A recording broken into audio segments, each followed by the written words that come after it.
Hello guys, welcome to Sarasri official. నేను ఇప్పుడు మీకు బాదుషా రెసిపీని ఎలా చేస్తారో చూపించబోతున్నాను.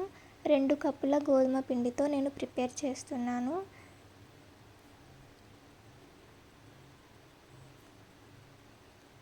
ఇప్పుడు ఇందులోకి 1/2 టీ స్పూన్ వంట సోడా తీసుకోండి.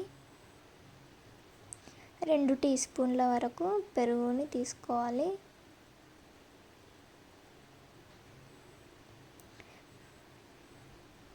ఇందులోనే కొద్దిగా ఆయిల్ కూడా తీసుకోండి. ఆయిల్ ప్లేస్లో మీరు నెయ్యిని కూడా వాడచ్చు.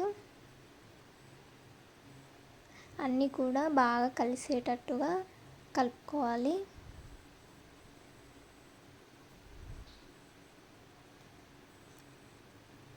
ఇలా పిండిని రబ్ చేస్తూ కలపండి.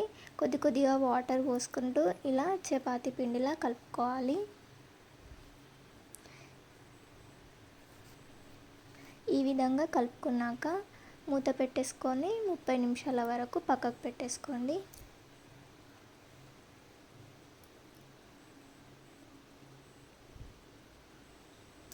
ఈలోపు మనం సిరప్ని తయారు చేసుకుందాం.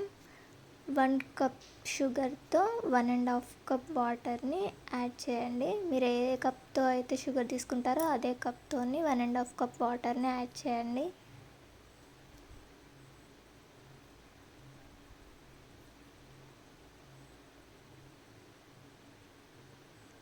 ఇలా బాయిల్ అయ్యాక యాలకుల పౌడర్ని వేసేసుకోండి. ఈలోపు మనం పక్కకు పెట్టుకున్న పిండిని బాగా కలిపేసి చిన్న చిన్న లడ్డూలాగా చేసి బాదుషా షేప్లోకి చేసేసుకోండి.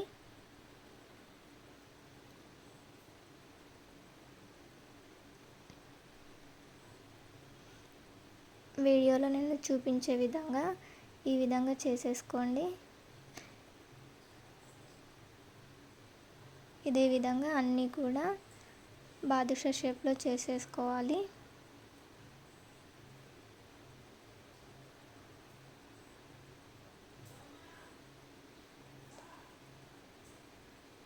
చూసారు కదా, ఇలా చేసుకోవాలి. ఆయిల్ కొద్దిగా హీట్ అయ్యాక ఒక్కొక్క బాదుషాని ఆయిల్లోకి వేసుకోవాలి.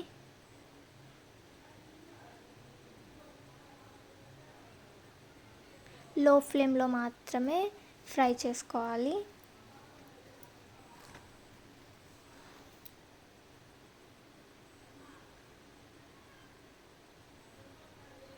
ఇలా మొత్తం కూడా బ్రౌన్ కలర్లోకి రావాలి. బాదుషాలు ఎప్పుడైతే వేడిగా ఉంటాయో వేడిగా ఉన్నప్పుడు మాత్రమే వేడి పానకంలోకి వేసేసుకోవాలి. వేసుకొని ఒకసారి కలిపేసి మూత పెట్టుకుందాం. ఒక 1/2 అవర్ వరకు పక్కకు పెట్టేసుకోవాలి.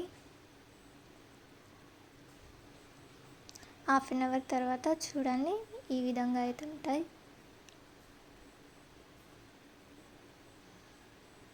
పానకం మొత్తం పీల్చుకుంటుందన్నమాట. 30 మినిట్స్ తర్వాత చూసారు కదా, ఈ విధంగా అయితే జ్యూసీ లాగా చాలా బాగుంటాయండి. మీరు కూడా ఇలా గోధుమ పిండితో ఒకసారి ట్రై చేయండి.